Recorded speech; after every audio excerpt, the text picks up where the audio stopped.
Bismillahirrahmanirrahim. Assalamualaikum warahmatullahi wabarakatuh.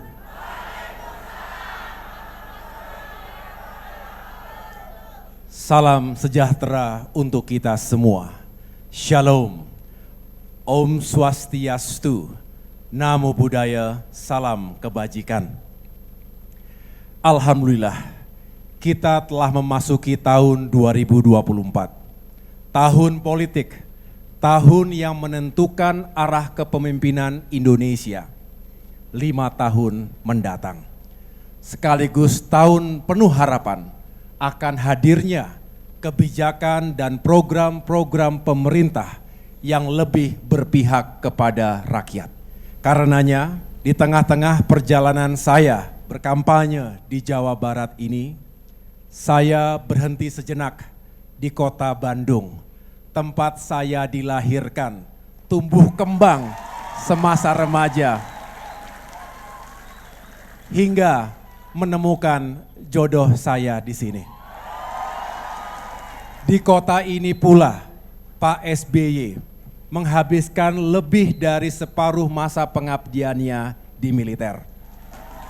Untuk itu, dari kota perjuangan yang penuh sejarah dan kenangan ini, izinkan saya untuk menyapa dan berbicara kepada 204 juta rakyat Indonesia yang memiliki hak pilih pada tanggal 14 Februari 2024 mendatang. Hadir bersama saya di ruangan ini, para petani dan nelayan, guru honorer, pelaku dunia usaha, pelaku UMKM, buruh, ibu rumah tangga, veteran, seniman, dan dari kalangan profesi lainnya, serta para pelajar, mahasiswa, dan masyarakat yang mewakili berbagai macam komunitas. Hadir pula bersama kami Presiden Republik Indonesia ke-6, Bapak Susilo Bambang Yudhoyono. Bagi kami, Pak SBY seperti Kresna dalam tokoh pewayangan. Sebagai pengayom dan pelindung, Kresna juga kita kenal sebagai sosok atau tokoh pemelihara perdamaian, keadilan, dan kesejahteraan. Rakyat Indonesia yang saya cintai dan saya banggakan, yang menjadi perhatian masyarakat saat ini adalah dinamika pemilihan presiden. Apalagi di setiap acara debat publik, lebih dari 53% pemirsa televisi menyaksikannya. Hal ini sangat dimengerti karena memang memilih pemimpin bangsa akan menjadi perhatian masyarakat luas. Namun dalam pemilu 2024 ini, di mana Pilpres dan Pileg akan dilaksanakan secara serentak, maka sebagai peserta Pileg, Partai Demokrat tetap memiliki kewajiban dan tanggung jawab politik untuk menyampaikan intisari dari visi, misi, dan pandangan politik kami.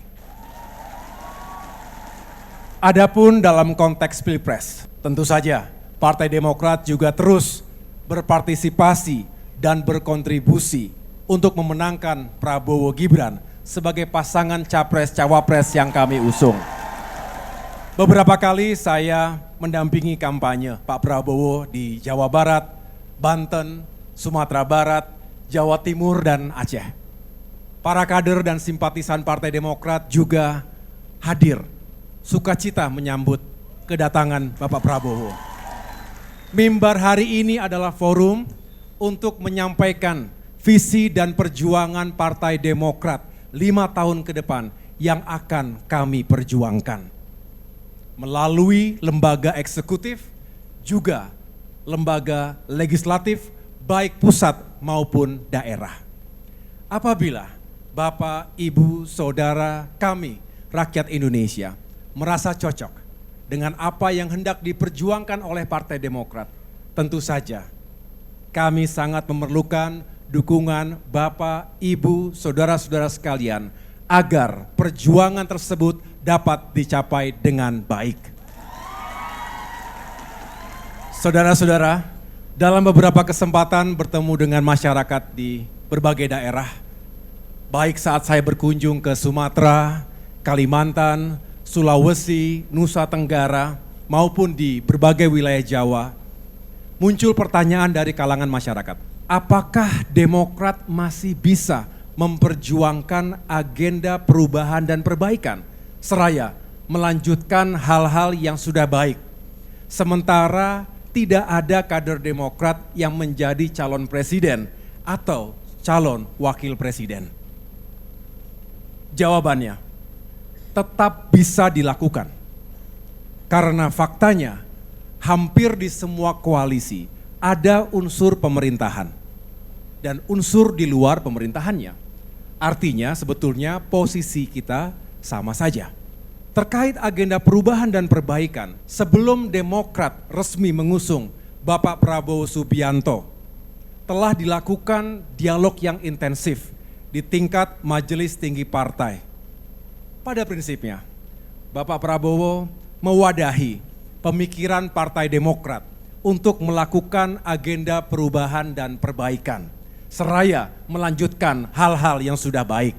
Bahkan saya sudah menyampaikan langsung terkait hal ini pada saat deklarasi Bapak Prabowo Subianto sebagai calon presiden di Jakarta, maupun ketika kami melakukan pembekalan bagi seluruh calon anggota legislatif dari Partai Demokrat yang juga dihadiri secara langsung oleh Bapak Prabowo di Madiun, Jawa Timur beberapa saat yang lalu.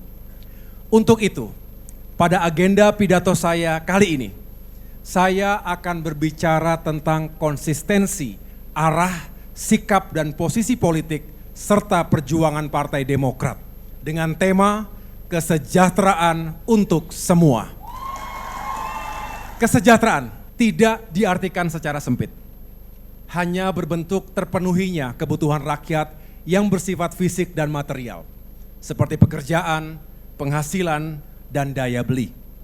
Tapi juga terpenuhinya kebutuhan yang bersifat non-fisik, seperti keamanan, kedamaian, kerukunan, ketentraman, kebebasan, dan juga keadilan. Rakyat Indonesia yang saya cintai dan banggakan, pada berbagai kesempatan bertemu dan berdialog dengan masyarakat, banyak yang mengeluhkan tentang mahalnya harga-harga sembako, langkanya barang-barang bersubsidi, seperti pupuk untuk petani dan solar untuk nelayan. Masyarakat juga banyak yang bercerita tentang beban utang yang melilit kehidupan mereka. Sementara itu, di kalangan anak muda, tidak sedikit yang mengaku sulit mendapatkan pekerjaan. Padahal mereka sudah kuliah, mereka sudah sekolah. Banyak juga yang menjadi korban PHK. Sedangkan pada tahun 2030, Indonesia akan mencapai puncak bonus demografi. Penduduk berusia produktif meningkat secara signifikan. Namun, pada saat ini, lebih dari separuh pengangguran terbuka di Indonesia justru didominasi oleh anak-anak muda berusia 15 hingga 40 tahun. Mereka adalah generasi Z dan milenial yang sebenarnya memiliki energi dan kreativitas yang tinggi. Selain itu, saya juga sering mendengar dan mengamati betapa sulitnya generasi muda dan keluarga baru untuk memiliki rumah hunian yang layak. Penyebabnya, tingginya harga rumah hunian saat ini tidak sebanding dengan penghasilan mereka. Di sisi lain, ada fenomena di kalangan masyarakat yang semakin merasa takut untuk menyampaikan pendapat. Siapapun yang merasa lebih kuat, ada kecenderungan untuk menekan yang lemah. Tersinggung sedikit, masing-masing pihak saling menuntut dan melaporkan. Situasi ini semakin kompleks dengan maraknya hoax dan ujaran kebencian. Jika kondisi ini dibiarkan, maka akan memecah belah persatuan dan kesatuan bangsa. Sementara itu, bangsa kita yang majemuk ini sangat rentan terhadap perpecahan. Masyarakat yang sejahtera tentu saja menginginkan kebebasan, keadilan, keamanan, kerukunan, kedamaian, dan ketentraman. Untuk mewujudkan kondisi tersebut, itu semua bukan semata-mata hanya menjadi tanggung jawab pemerintahan saja, tetapi juga menjadi tanggung jawab kita semua, kita bersama sebagai sebuah bangsa. Itulah mengapa Partai Demokrat telah memikirkan dan merumuskan secara seksama agenda perubahan dan perbaikan seraya melanjutkan yang sudah baik agar tidak hanya menjadi janji-janji belaka. Sebagai implementasinya, melalui perjuangan Partai Demokrat 5 tahun ke depan, kami akan memperjuangkan 5 agenda besar nasional yang hakikatnya adalah peningkatan serta perbaikan yang diperlukan pada hal-hal sebagai berikut. Pertama, ekonomi dan kesejahteraan rakyat. Kedua, kualitas sumber daya manusia dan lingkungan hidup. Ketiga, kualitas penegakan hukum dan keadilan. Keempat, kehidupan demokrasi dan kebebasan rakyat. Dan kelima, tata kelola pemerintahan.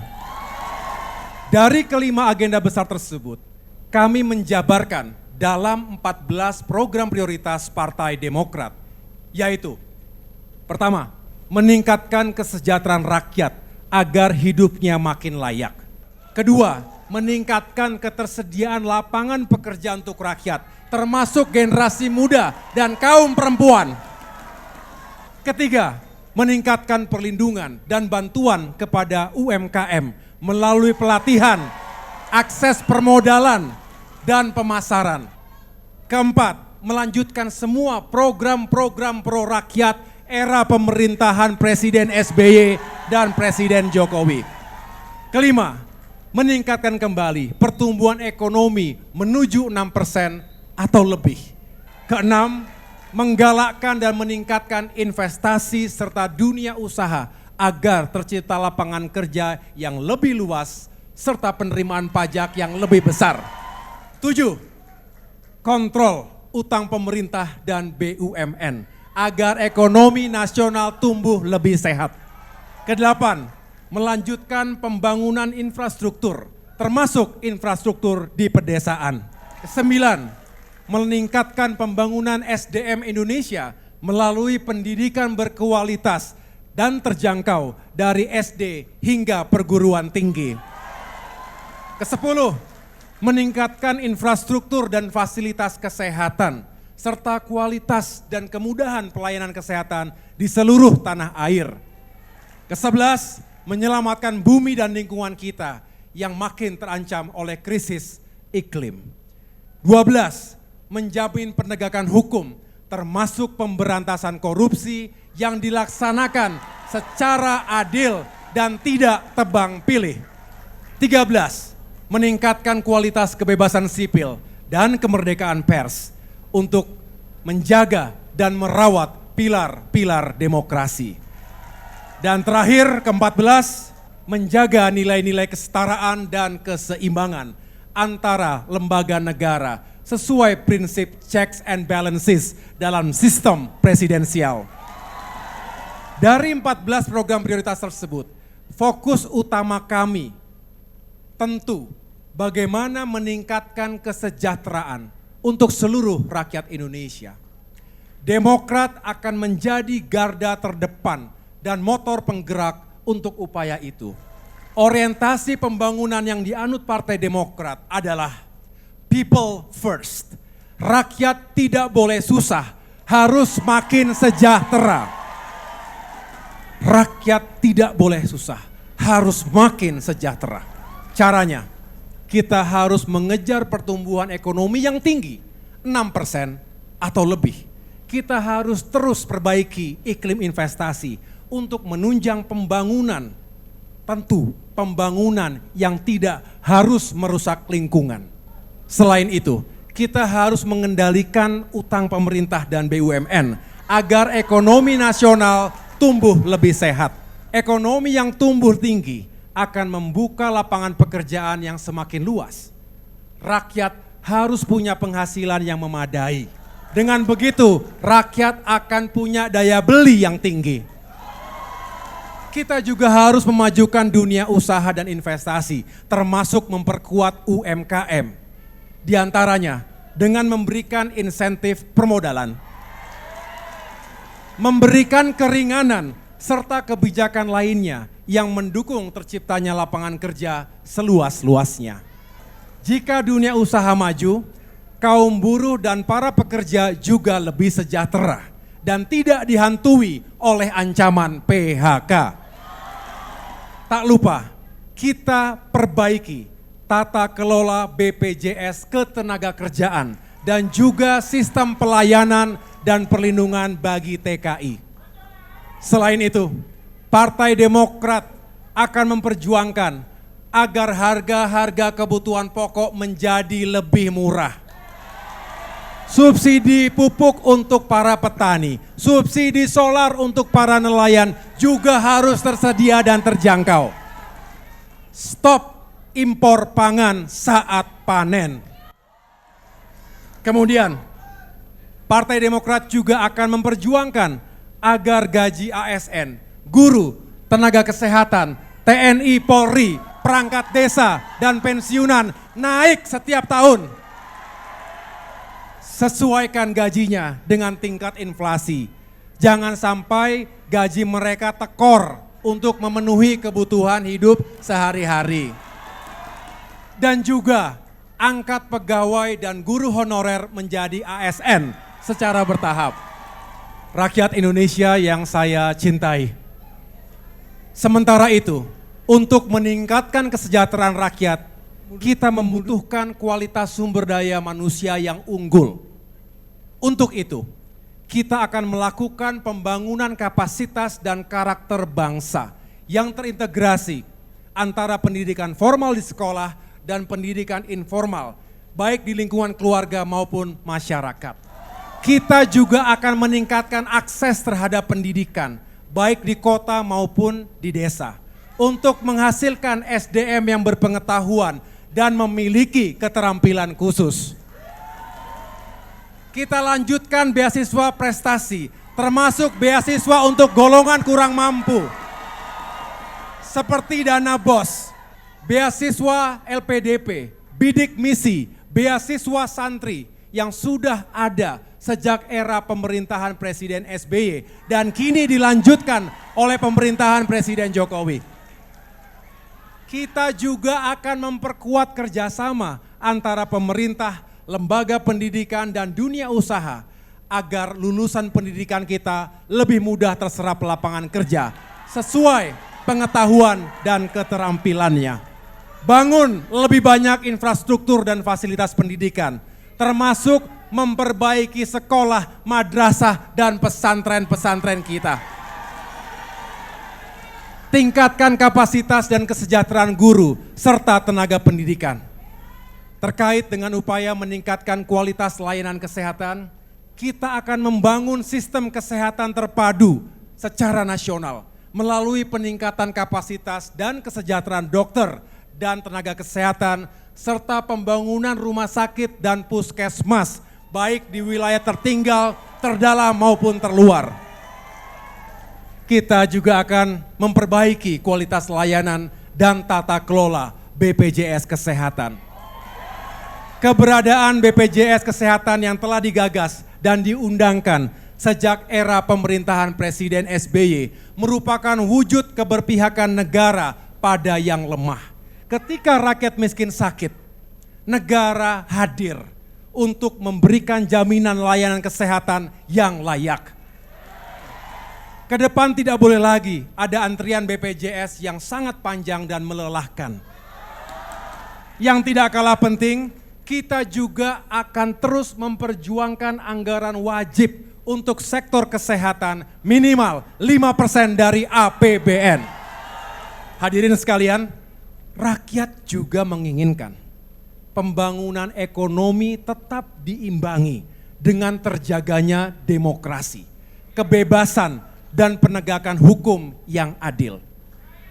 Untuk itu, Partai Demokrat akan memperjuangkan kebebasan sipil dan demokrasi di negeri kita. Demokrat akan menjamin hak rakyat untuk berbicara, berpendapat, dan berpartisipasi dalam kehidupan politik berbangsa secara sah dan konstitusional. Kami juga akan mengawal agar penegakan hukum termasuk pemberantasan korupsi berjalan seadil-adilnya dan tidak tebang pilih. Hadirin sekalian, rakyat Indonesia yang saya hormati. Kami mengerti keadaan Indonesia saat ini, termasuk keadaan ekonomi, khususnya kemampuan fiskal dan keuangan negara. Karenanya, 14 program prioritas Partai Demokrat yang saya sampaikan tadi, kami yakini bisa dilaksanakan dan dicapai sesuai dengan target dan sasaran. Karena menurut kalkulasi kami, semua masih dalam batas kemampuan keuangan dan anggaran negara. Selain itu, hampir semua program-program tadi sudah pernah dilakukan oleh Presiden SBY dengan hasil yang nyata. Baik itu capaian ekonomi maupun capaian peningkatan kesejahteraan rakyat yang sudah terbukti hasilnya. Alhamdulillah, di era pemerintahan Presiden SBY, ekonomi Indonesia tumbuh rata-rata 6%. Sukses menciptakan 10 juta lapangan kerja baru. Jumlah pelaku UMKM meningkat lebih dari 16 juta unit baru. Angka pengangguran juga berhasil turun secara signifikan dari sekitar 11% menjadi 5,7%. Karena rakyat punya pekerjaan, maka rakyat memiliki penghasilan yang memadai sehingga memiliki daya beli. Karenanya Indonesia sukses mengentaskan 8,6 juta orang dari garis kemiskinan. Selanjutnya, pendapatan per kapita masyarakat Indonesia sukses meningkat 350%, naik 3,5 kali lipat. Karena pendapatan masyarakat dan dunia usaha meningkat, maka penghasilan negara atas pajak juga meningkat pesat. Apalagi sumber APBN kita hampir 80% berasal dari pajak. Alhasil, APBN ketika itu meningkat 400% selama masa pemerintahan Presiden SBY. Dengan meningkatnya pendapatan negara, kita memiliki ruang fiskal yang jauh lebih leluasa. Sehingga program-program pro rakyat bisa diwujudkan dan dirasakan manfaatnya oleh wong cilik.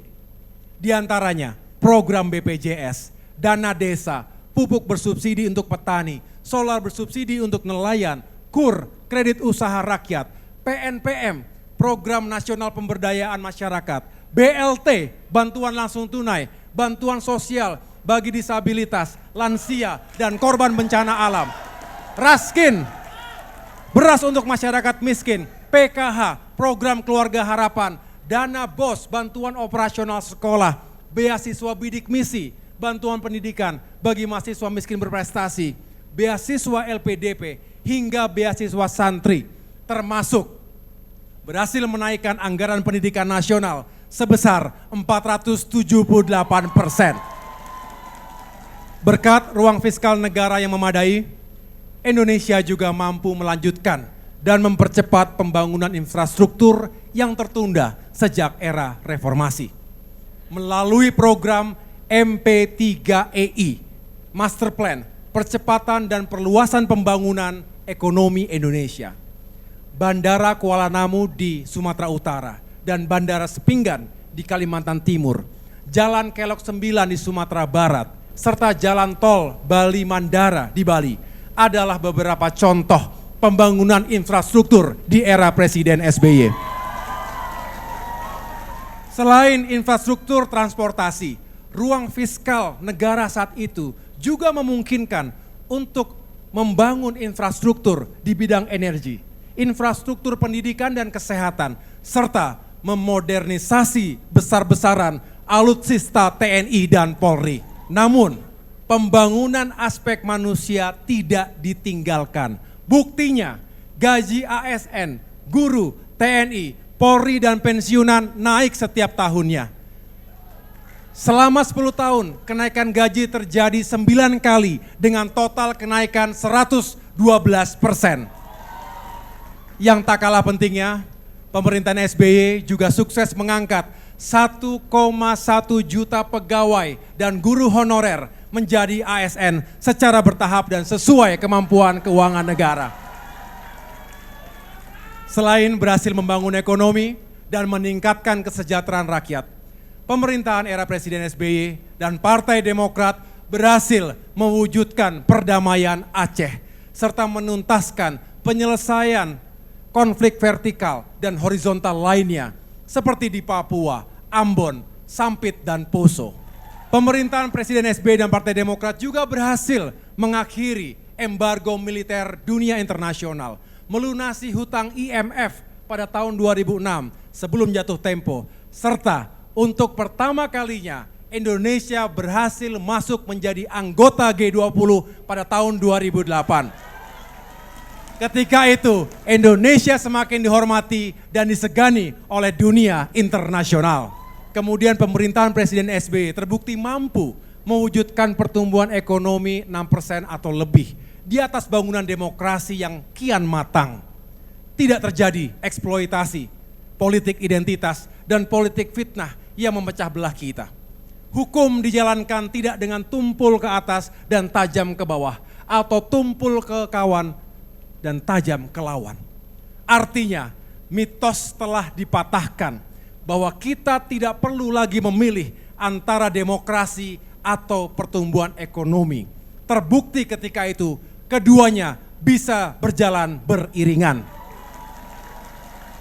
Bapak, Ibu hadirin sekalian, kalau saya mengangkat berbagai kebijakan dan program pemerintahan Presiden SBY yang hasilnya nyata tadi, saya tidak bermaksud hanya untuk bernostalgia atas masa lalu.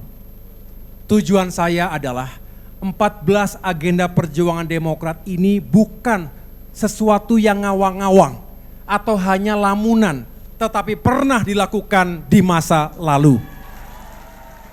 Kalau di masa lalu pemerintah dan bangsa Indonesia mampu mencapai sasaran pembangunan yang tidak mudah tadi, maka saya yakin dan kita semua harus yakin bahwa di masa depan pemerintah dan bangsa kita juga akan mampu melaksanakan hal yang sama, bahkan justru lebih baik lagi. Rakyat Indonesia yang saya cintai dan banggakan, setelah kami menjelaskan bahwa agenda kesinambungan, perubahan dan perbaikan tetap dapat dilakukan pada posisi Partai Demokrat di koalisi Indonesia Maju saat ini, maka kami berharap masyarakat Indonesia bisa mengetahui konsistensi Demokrat dalam memperjuangkan kehidupan rakyat yang lebih baik. Berkaitan hal ini, saya juga meyakini masyarakat mengetahui mengapa Demokrat tidak lagi berada di koalisi yang lama. Ini terjadi karena perlakuan kepada Partai Demokrat yang sungguh tidak mengindahkan nilai-nilai moral dan etika yang sepatutnya. Kami memohon masyarakat dapat memahami situasi Partai Demokrat yang sangat tidak mudah waktu itu. Tetapi saya tidak ingin melihat ke belakang. Kami ingin melihat ke depan karena agenda perjuangan kami, perubahan dan perbaikan, serta melanjutkan hal-hal yang sudah baik tetap dapat kami lakukan di tempat kami yang baru saat ini. Akhirnya, selaku Ketua Umum Partai Demokrat, saya ingin memastikan seluruh kader Partai Demokrat akan terus memperjuangkan kesejahteraan dan kemakmuran untuk seluruh rakyat Indonesia melalui harapan yang diamanahkan kepada kami, baik melalui jalur legislatif, eksekutif, pusat maupun daerah pada pemilu 2024 mendatang ini. Harapan rakyat adalah amanah, harapan rakyat adalah tanggung jawab, harapan rakyat adalah perjuangan Demokrat. Untuk itu, dengan segala kerendahan hati, kami memohon doa dan kesediaan serta dukungan Bapak, Ibu, Saudara-saudara sekalian dimanapun berada untuk mewujudkan semua cita-cita mulia ini bersama Partai Demokrat. Terima kasih perhatiannya. Tuhan bersama kita.